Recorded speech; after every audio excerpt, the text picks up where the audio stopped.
I want you to hear the latest Obama ad. And in addition to telling you why it's another lie, I want to tell you more. I want to tell you more. Again, from my heart. Let's do cut number 3, Mr. Producer. Go. I'm Barack Obama, and I approve this message. Was there ever any year when you paid lower than the 13.9%? Well, I haven't calculated that. I'm happy to go back and look. Did Romney pay 10% in taxes? 5%? 0? We don't know. But we do know that Romney personally approved over $70 million in fictional losses to the IRS as part of the notorious son of boss tax scandal, one of the largest tax avoidance schemes in history. Isn't it time for Romney to come clean? Okay, did you hear that?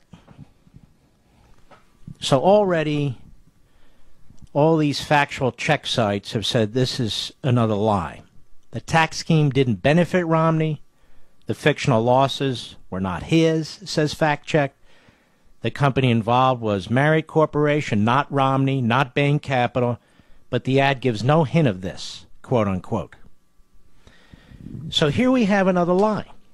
Now, I want to tell you something, and I mean this from the bottom of my heart.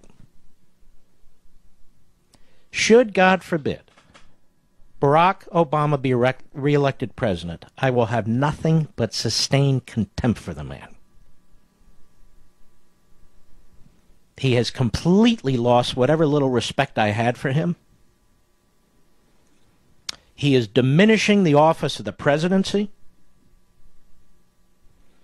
He and his campaign workers and supporters, they're cavalier now with their bald-faced lies. They don't even care when these fact-checked and other organizations say, wait a minute, that's not true. They just keep running the ads because they know 99% of the people out there aren't reading fact-check. Oh, he was in the scheme, was he? Oh, he cut health care benefits and that guy's wife died. Oh, on and on and on. Obama, well, let me put it this way. This campaign is a low-life campaign. It's a low-life campaign. Obama doesn't want to debate his philosophy. He doesn't want to debate his record. He doesn't want to even debate Romney's record and philosophy. They just make things up. It's one fictional ad after another. Now, well, there you go. But that said, I want you to hear the ad one more time. Go ahead, Mr. Producer. I'm Barack Obama, and I approve this message. Was there ever any year when you paid lower than the 13.9%? Well, I haven't calculated that. I'm happy to go back and look. Did Romney pay 10% in taxes? 5%? 0? We don't know. But we do know that Romney personally approved over $70 million in fictional losses to the IRS as part of the notorious son of boss tax scandal, one of the largest tax avoidance schemes in history. Isn't it time for Romney to come clean? So it's a complete lie, and now all weekend they're going to be discussing this. Hey, what's the Romney notorious son of boss tax scandal? It's just sickening. This is the level to which we have now descended. The whole country is being dragged down by Obama. Whole country is being dragged down. The nature of our campaigns are all being dragged down. Obama doesn't care. He doesn't care. He's not a proud man because he's president of the United States. He's a proud man because he's a delusional egomaniac. Who else runs ads like this? He's running around the country frenetically, raising all this money to run propaganda. Now, one of the great things, supposedly, about a free country is we have open debate about ideas, open debate about the future of the country, open debate about policies, records. This is not that. This is the kind of campaign some jerk running for mayor of some city runs. So, just so you understand, according to Fact Check, not me, The tax scheme didn't benefit Romney. The financial losses were not his.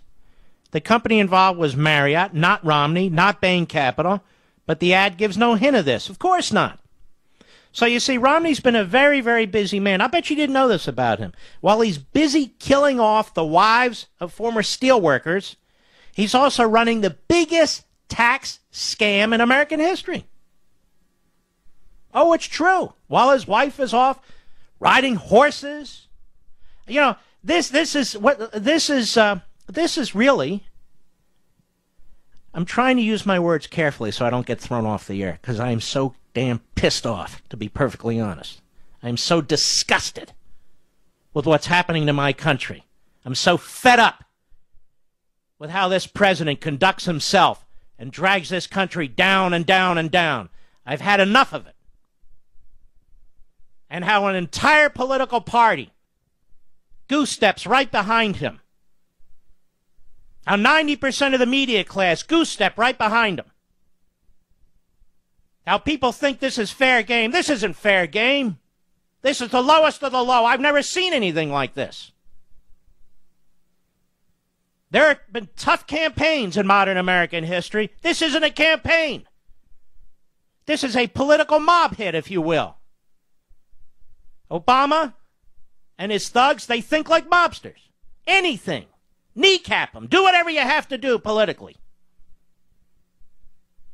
Romney's probably one of the cleanest guys, you can say this for him, to ever run for president of the United States. And then, of course, the first part of this. Did he pay 5% in taxes? 0? Where do they get that from? Nowhere. So all weekend long, what? We're going to be talking, you're going to learn about the son of boss tax scandal, and suddenly, oh, it's fair game. All the Obama hacks will be all over the hack media, television, and radio, going on and on about how this is a legitimate issue, and he has his fingerprints on it, and all the rest of it. Meanwhile, Obama's closing down coal mines, fisheries, steel mines, assembly lines. Meanwhile, California doesn't have enough energy. And same with other parts of the country. Meanwhile, the price of gasoline's going up. Have you noticed that? I remember Mr. Producer, ABC News at the top of the hour a month ago? Every single day they were talking about how much the price of gasoline dropped. Remember that? Endless. Every day it's going up, and I'm not hearing those reports for some reason. We've got nearly 15% unemployment in this country. The worst unemployment for the longest period of time since the Great Depression. And now we got to hear about something called, what the hell is it? Son of boss tax scandal. They concoct these issues. And we're supposed to chase them down the street like Pavlov's dog. I will say this to you, my fellow Americans. This president needs to be defeated, and this rat's nest in Washington, D.C. needs to be cleaned out for our own sake and our own sanity. We are better than this as a nation. We are better than this as a people. Let Obama and Axelrod and the rest of them go back to where they came from and spew their sleaze back there. You know, when I go to the Reagan Library, and you walk through the Reagan Library, or any of these libraries for matter, but especially the Reagan Library, you have, the feeling of patriotism. It runs through your veins. The spirit of America, right there. Reagan talking up America, talking up the individual citizen, talking up the Constitution, private property rights. An optimistic man with a positive attitude. Because of his leadership, we overcame what really was the worst recession since the Great Depression. And because of his leadership, we defeated the Soviet Union. We pushed the communists out of our hemisphere, other than Cuba. The economy exploded with growth and opportunity for people, no matter what color or religion or gender or any of the rest of it. Just look at this president. He doesn't reflect us, but we're starting to reflect him. There's a loose screw in this operation, ladies and gentlemen. There's a loose screw. If you love your country, you don't run ads like this. You don't run campaigns like this. And yet that's exactly what they're doing. And by God, about half of America doesn't even give a damn and isn't even paying attention. And Obama's counting on it. He's counting on it. Now we're all supposed to say, what son of boss? I don't give a damn what son of boss is. It has nothing to do with Mitt Romney. It's infuriating, isn't it? It's disgusting. Guy runs around. On top of that, in his public appearance, he said, now beware of Romney and these super PACs, man. They're going to run negative campaigns like we've never seen before. This is the spectacle of a demagogue. This is the spectacle of a demagogue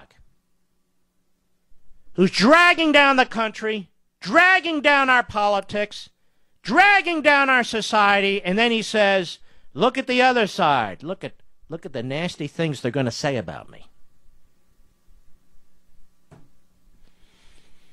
I tell you, I've had enough of this crowd. This election can't come fast enough for me. Let's get it over with. One way or another. Let's get it over with. You want to be a free people? You want to be a prosperous people? You want to be a people who are respected by the people you send to Washington, D.C.? Or do you want to be subjects? Or do you want to be miserable? Or do you want to be at each other's throats? That's the choice, pure and simple. You want your country back?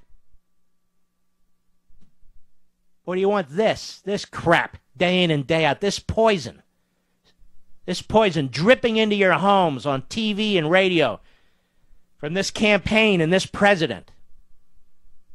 There was no respect for what's come before. Talks about what he inherited. President of the United States, what he inherited. He inherited the Declaration of Independence, the Constitution of the United States.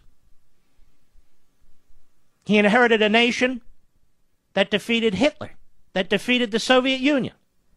He inherited a nation that is filled with magnificent, good, wonderful people, which is how he got elected. I've had enough of it. And if you've had enough of it, man, I'll tell you what. This election needs to come, and the decision needs to be made. The decision needs to be made. What kind of country we're going to live in. Let's get it done.